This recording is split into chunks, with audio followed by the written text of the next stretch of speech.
Myntri Rangbah ke Jelau konrit ki sang mau loong ba ke Sorkar Jela kala Shim ki Sienjam ban Pynbeit Ryntih hak baidai ba ke Jingthung kam bat ke Jingthung kam jong ki agency thung kam ba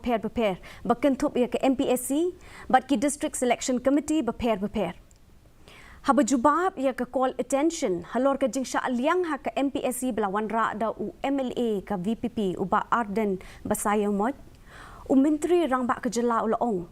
Baka Sorkar kalawan ra iki standard operating procedure bathmai haba pai shiki ka Jingthung kam de ki agency beper. Ulong ru baka MPSC,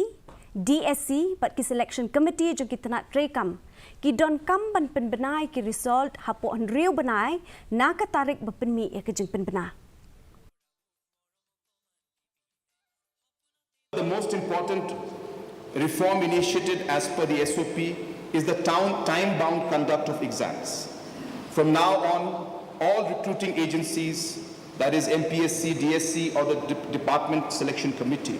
shall declare the results of exams within a period of 6 months from the date of issue of advertisement.